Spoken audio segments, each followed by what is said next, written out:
current electricity. So today we will revise about this chapter, current electricity. Few formulas we have.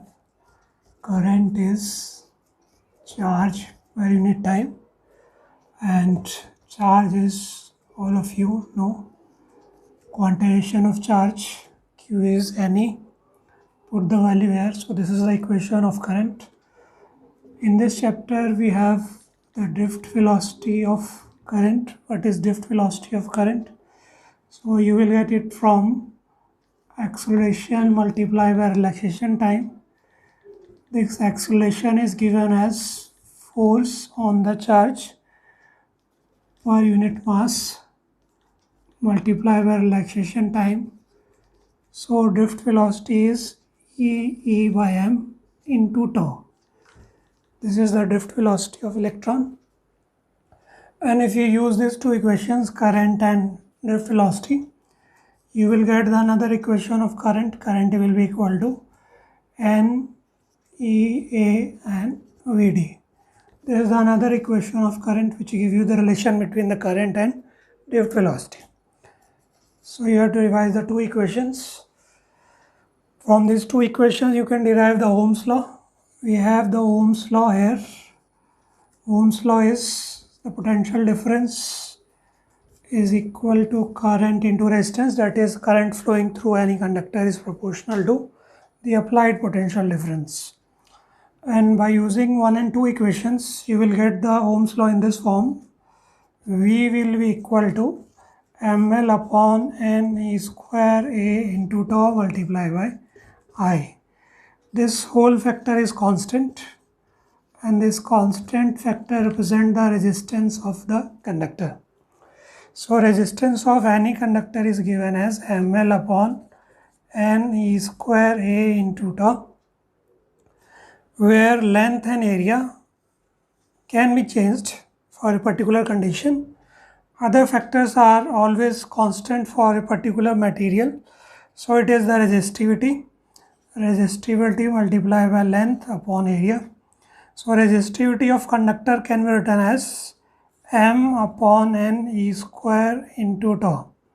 So we have the two equations, one is of resistance, another is of resistivity, that is specific resistance. Specific resistance depends on the mass of electron, charge of electron, number of electrons per unit volume and the relaxation time. So these all are constant, hence the specific resistance is also constant. From this equation you have to prove that how the resistance or resistivity of a conductor changes with temperature.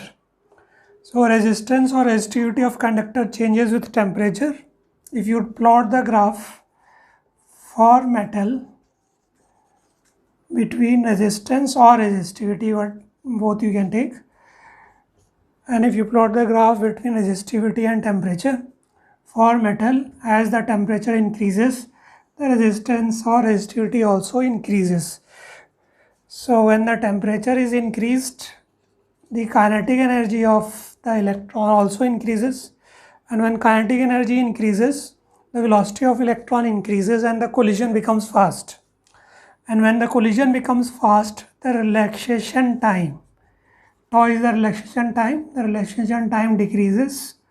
And when relaxation time decreases, as you know, the resistance or resistivity is inversely proportional to relaxation time. So when relaxation time decreases, the resistance of metal or conductor increases. So this is the graph of variation of resistance with temperature. So as the temperature increased, the resistance also increased. Now we have the another graph for variation of resistance with respect to semiconductors. If you take semiconductor devices, in semiconductor if you draw the graph between resistivity and temperature, as the temperature of semiconductor increases, the electrons in the valence shell gets the energy and jumps into the conduction shell. So the number of electron increases in the conduction band as the temperature increases. And when the temperature increases, hence resistance is inversely proportional to N as the value of n increases, the resistance decreases or resistivity decreases. So if you draw the graph of a semiconductor device with respect to temperature, the resistivity decreases in this manner. So you can explain the behavior of metal and semiconductor, how the resistance or resistivity decreases or increases with respect to temperature. This is the graph for conductors and this is the graph for semiconductors. For alloys, there is no variation of resistivity or resistance. For alloys, these are generally the resistance and resistivity remains constant with temperature. That's why we are using the alloy wire as constantan and magnenin. These are the two alloys which are used to make the this electrical appliance such as meter bridge and potentiometer wire in the labs, because their resistance remains constant. So this is all about the variation of resistance with temperature. After that, we have color codes of resistance. What are the color codes? Color codes, you must remember, there are colors band which we used on a carbon resistor. In every carbon resistor you will find 4 bands. First 2 bands represent the 2 significant number,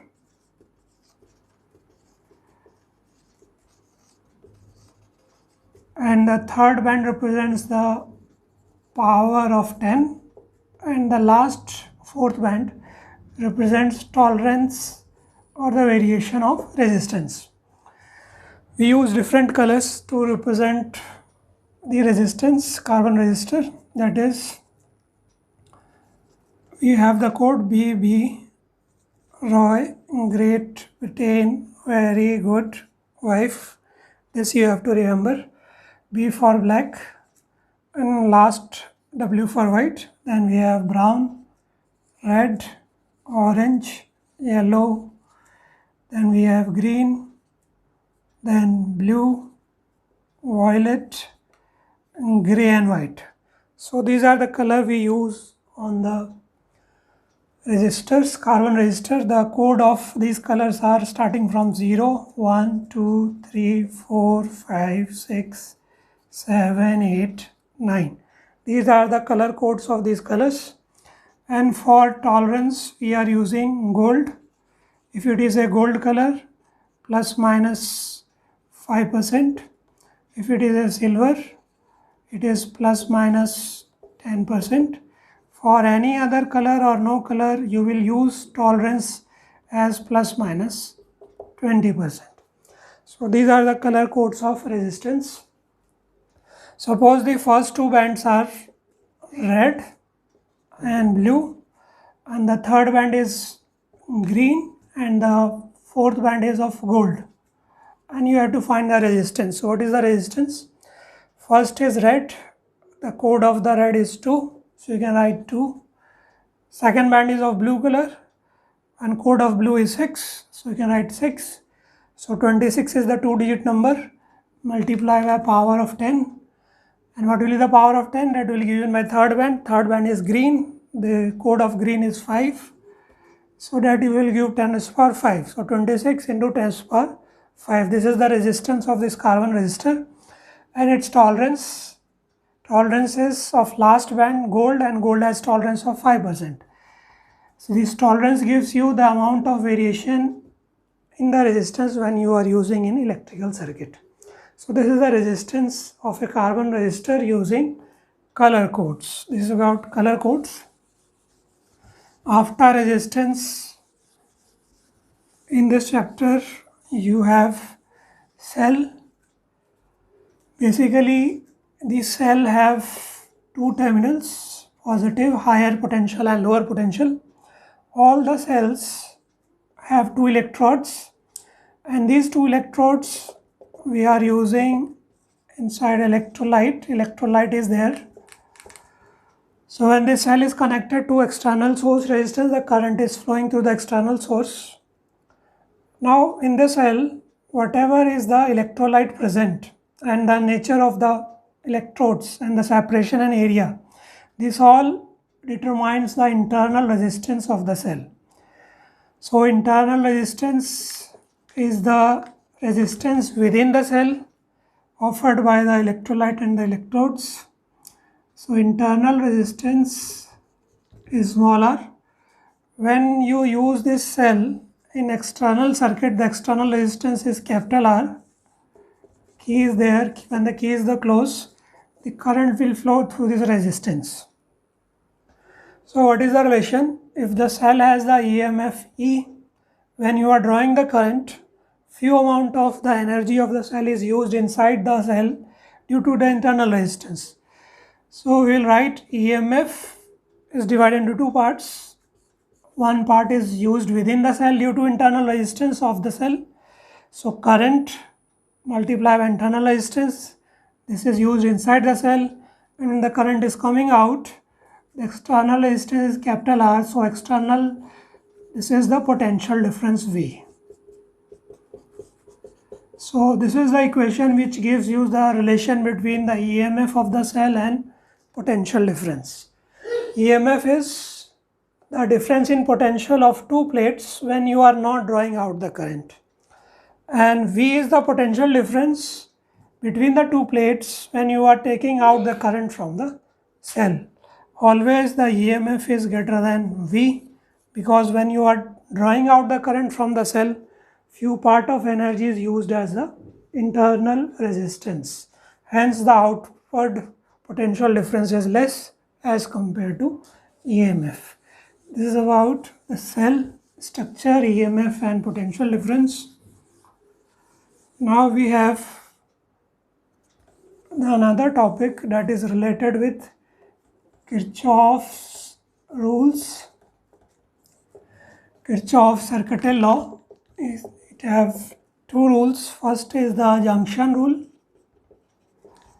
and second is the loop rule. Junction rule is applied at any junction where many conducting wires are connected. So according to the junction rule, suppose I1, I2, I3, these are the current which are coming towards the junction, and I4, I5 is the current going out from the junction. So the junction rule is the total current coming in will be equal to total current going out. Or if you write the whole equation, that will be I4 minus I5 equal to 0. The algebraic sum of all current at any junction is 0. This is junction rule.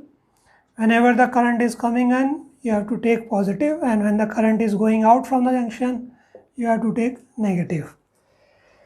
Second is the loop rule. Loop rule is applied in a closed loop. Loop rule states that the sum of all potential difference in a closed loop is 0. Potential difference or potential drop is due to external resistance. So you can write sum of all product of current and resistance in a closed loop in an electrical circuit is always 0. If there is a cell, you can write which having the EMF in the closed loop, then you can write the sum of all IR is equal to sum of all EMF. So we revise it as the loop rule as sum of all EMF is equal to sigma IR.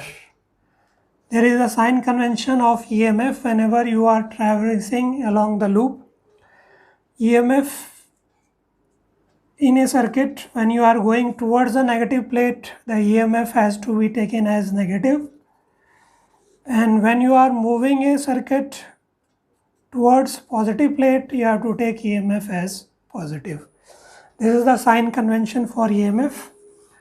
And for potential difference, for potential drop IR, suppose this is the resistance R and I is the current flowing through it, and you are moving in the loop in the same direction in which the current is flowing. In that case, IR is positive. And if suppose you have current flowing in this direction, resistance is there, and you are traversing the loop in this direction, the current is moving in opposite direction. In that case, you have to take IR as negative. So this is the sign convention whenever you are using the Kirchhoff loop rule.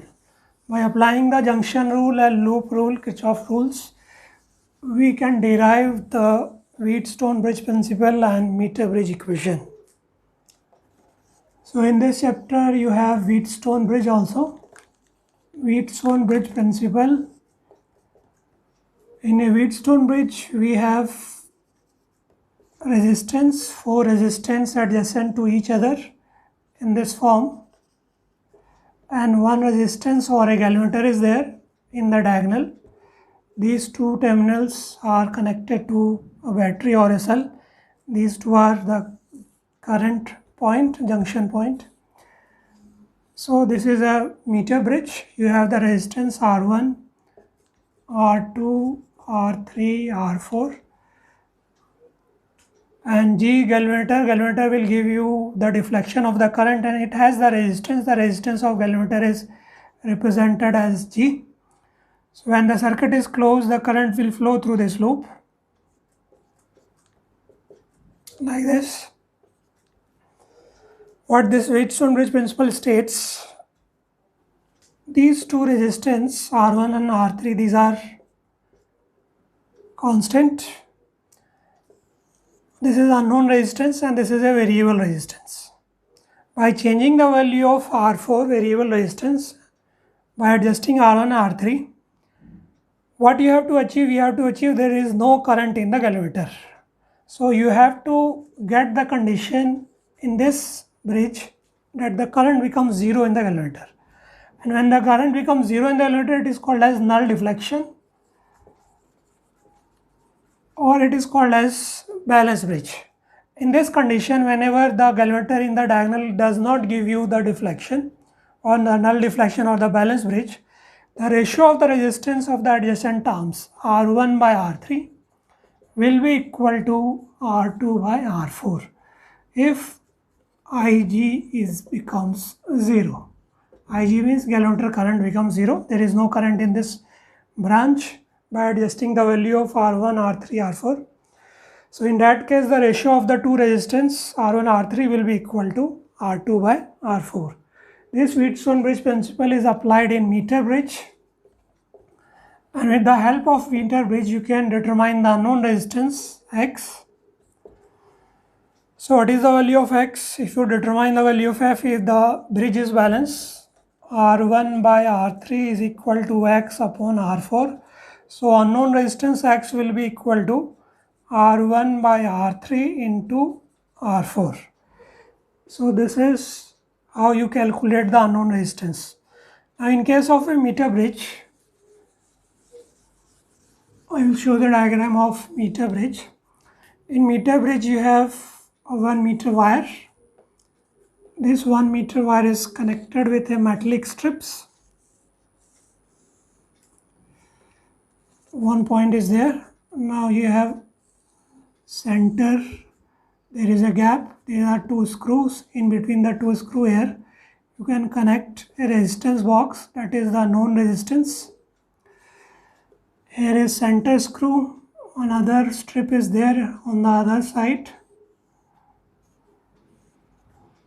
and in between these 2 gaps you can connect an unknown resistance. So this is unknown resistance, this resistance is known R. This is 1 meter wire. From the center you have to connect another wire to the galvanometer point, and another connection from galvanometer is connected to metallic pan and point, and it is moved from left to right with the help of jockey. There is 1 meter scale just below this 1 meter wire. You will find a 1 meter scale.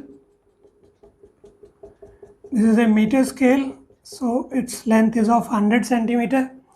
You have to tap the jockey and slide it from left to right. At one particular condition, this galvanometer will not give you deflection, that is called as null deflection. I have to note the condition at which location the galvanometer is giving you 0 deflection. That length is measured and the length is proportional to the resistance, and the another part, because it is of total 100 centimeter and this is of L length, so another part will be 100 minus L. So we have the 4 resistance R, L, x and 100 minus L, and this is the diagonal G. So as Ig becomes 0, there is no current in this branch at particular point on this scale. You have to find out in this experiment.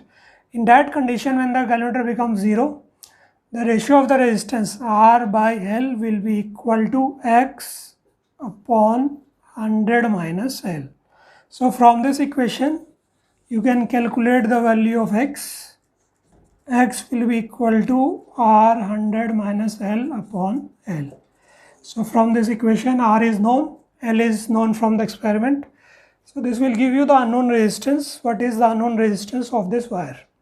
So the meter bridge will give you the value of the unknown resistance. This is the application of Wheatstone bridge principle in meter bridge. Now from meter bridge, you can verify the series parallel.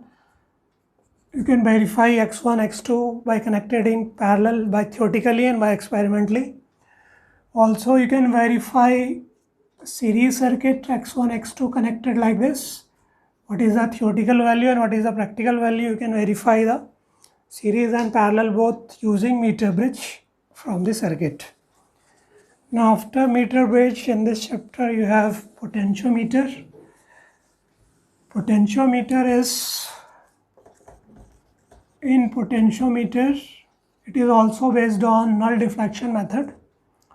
Potentiometer consists of large number of multiples of 1 meter wire which is placed on the board. So these all are 1 meter wires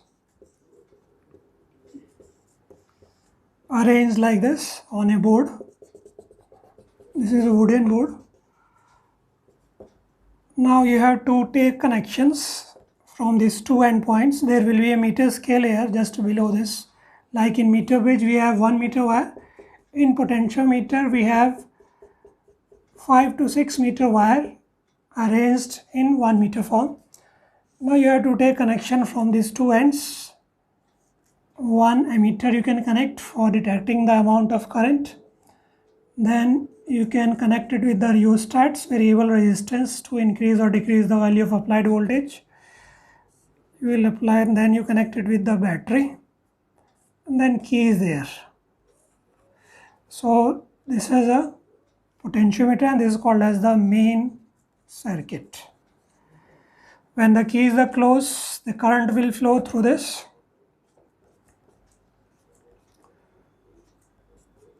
Whole potentiometer wire.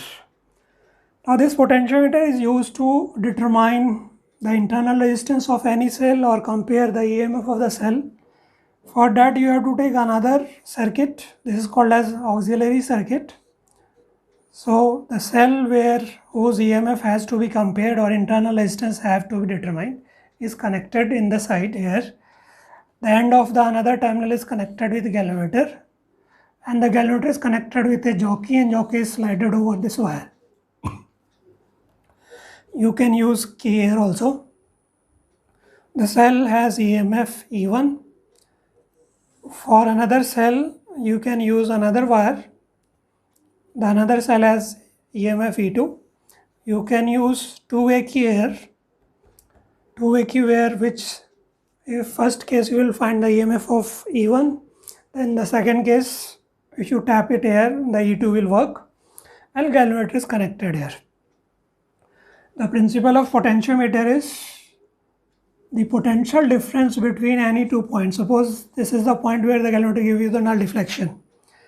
The potential difference between any 2 points is directly proportional to the length of the wire.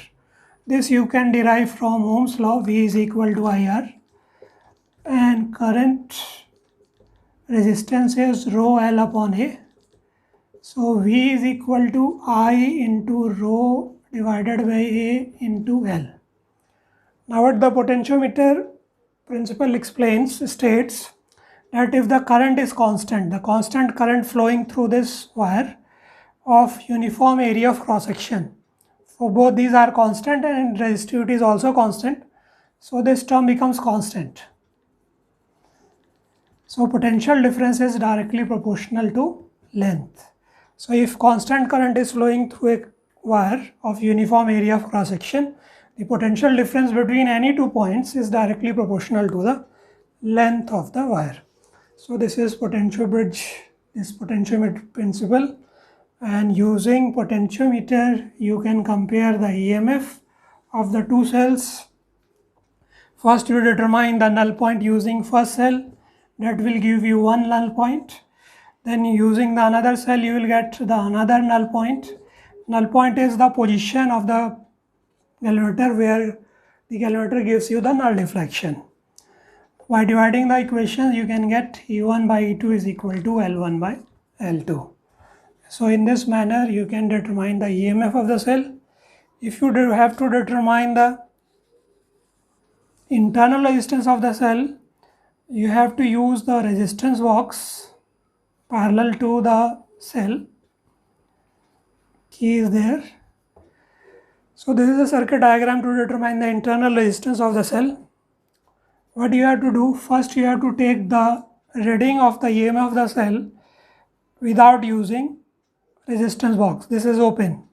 So that will give you the EMF of the cell, that is proportional to length L1.